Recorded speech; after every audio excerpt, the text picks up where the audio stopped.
안녕하세요. 크립토 노마드입니다. 비트코인이 31,000달러를 반납하는 모습을 보이자 기다렸다는 듯이 이제 비트코인은 끝났다 이런 말들이 솔솔 나오고 있습니다.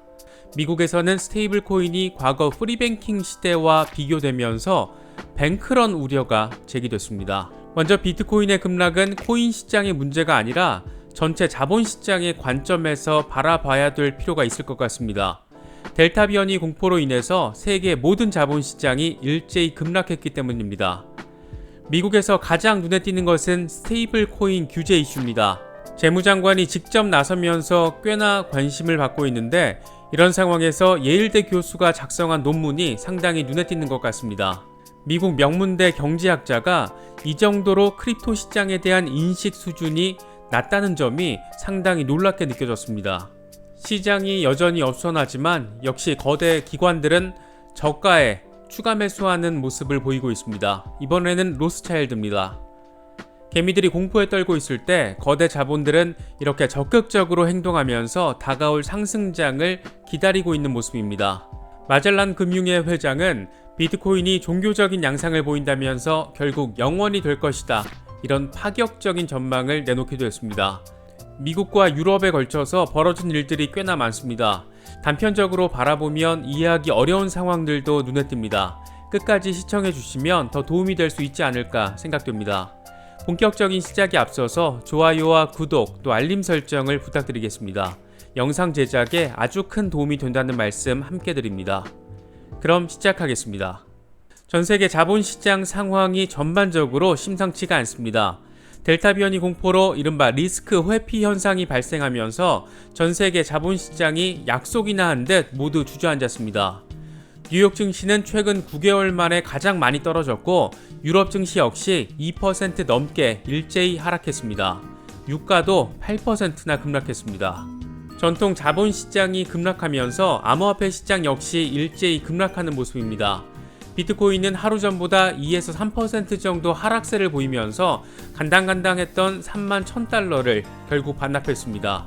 이제 관심은 30,000달러 지지를 지킬지 여부인데 달러 강세가 유지될 경우에 비트코인에는 부정적인 영향이 추가로 나올 수도 있다 이런 전망이 나왔습니다. 코인텔레그래프는 미국 달러 지수 DXY 차트가 상승 패턴을 형성하면서 비트코인 30,000달러 수성이 위기를 맞았다 이렇게 진단했습니다. 코인텔레그래프는 미국 달러 지수 차트에서 역 헤드앤숄더 패턴이 형성되고 있다. 지수 차트가 넥라인 상단에서 마감하게 되면 달러 강세를 내다볼 수 있다. 달러 강세는 현재 30,000달러에서 35,000달러 횡보 구간을 형성하고 있는 비트코인에는 부정적인 영향을 끼칠 수 있다. 이렇게 설명했습니다.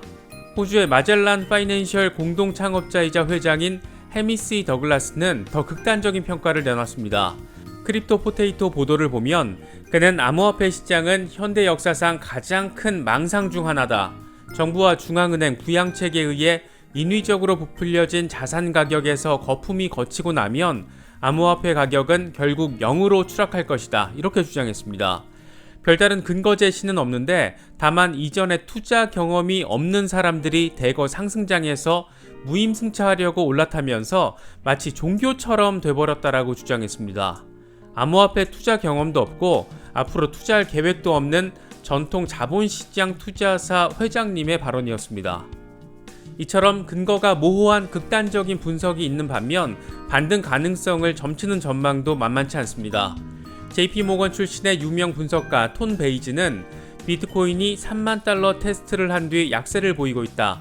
현재 하락 삼각형을 그리고 있고 해당 지지선 붕괴 시 20% 정도 추가 조정이 있을 것이다 라고 진단했습니다. 그러면서 그 이후에 비트코인은 반등해서 올해 신고가를 다시 갱신할 것이다. 나는 펀더멘털을 믿는다. 그레이스케일 락업 해제는 비트코인 가격에 영향 끼치지 못할 것이다. 이렇게 강조했습니다. ETC 랩스의 설립자 제임스 워 역시 투자 기간이 긴 펀드들은 비트코인의 장기적인 성장을 확신하고 있다. 이들 중 다수가 이미 비트코인에 관련돼 있거나 조만간 투자할 예정이라면서 장기적으로 기관 투자자들은 비트코인의 잠재력을 높게 평가한다. 이렇게 전망했습니다. 그는 기관 투자자들의 긍정적인 지지에도 최근 비트코인이 지속적인 약세를 보이는 이유에 대해서 상승 모멘텀의 일부가 이미 현재 가격에 반영돼 있다. 하지만 비트코인이 가진 희소성은 장기적으로 가격을 끌어올릴 것이다. 이렇게 설명했습니다. 이런 가운데 거대 자본의 추가 매수는 계속해서 이어지고 있습니다. 이번에는 전 세계 금융자본의 상징인 로스차일드입니다. 로스차일드 인베스트먼트는 그레이스케일 GBTC를 10만 3천 추가 매수했고, 그레이스케일 이더리움 트러스트 역시 13,800주를 추가로 사들였습니다. 이에 따라서 로스차일드는 GBTC 430만 달러, 이더리움 트러스트 630만 달러 규모를 보유하게 됐습니다. 1908년 설립된 로스차일드 인베스트먼트의 총 운용 자산은 14억 달러 수준으로 알려져 있습니다.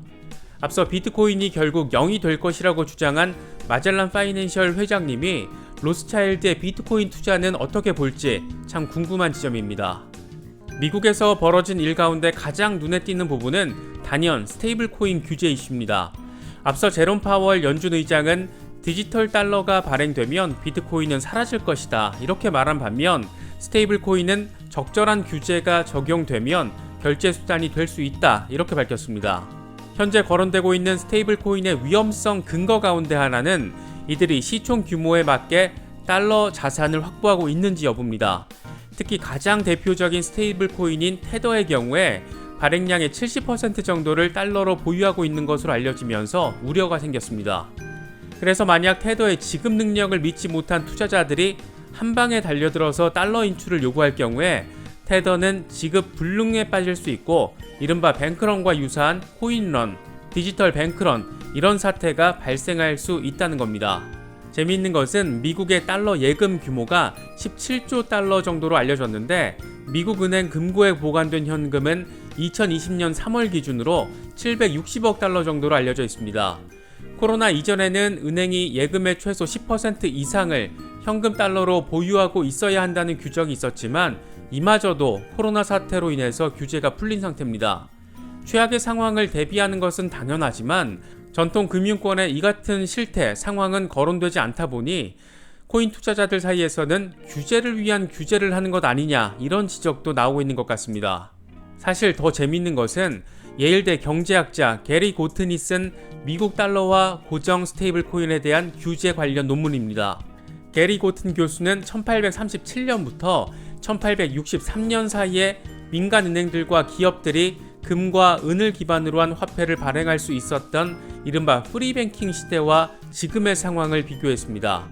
당시 민간 발행 화폐는 은행에 따라서 다른 가격으로 거래가 됐었는데, 이게 결국 화폐로 인정받지 못했습니다. 결국에는 실패를 했다는 겁니다. 게리 고튼은 스테이블 코인이 과거 프리뱅킹 시대의 민간 발행 화폐처럼 이용자들에게 가치에 대한 확신을 주지 못할 수 있기 때문에 교환수단으로 효율적인 사용을 할 수 없어서 화폐로 인정할 수 없다라고 지적했습니다. 가치 변동이 없어서 안정적이면서 동시에 블록체인을 통해 그 어떤 전통 금융기관보다 빠르게 송금하고 거래할 수 있는 스테이블 코인을 화폐로 인정할 수 없다는 그 근거가 1800년대 은행과의 비교였습니다.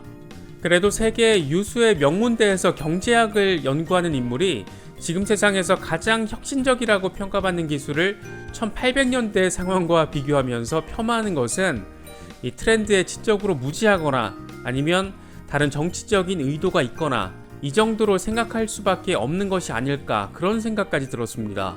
제닛 옐런은 스테이블 코인 규제 프레임워크를 신속하게 구축하겠다, 이렇게 밝혔는데 과연 어떤 방식으로 진행될지 정말 너무 궁금한 부분입니다. 7월 19일 기준으로 무려 273억 달러 규모의 암호화폐 자산을 운용하고 있는 그레이스케일이 이런 분위기를 무색하게 만들 정도로 연일 새로운 상품 개발에 주력하고 있는 모습입니다.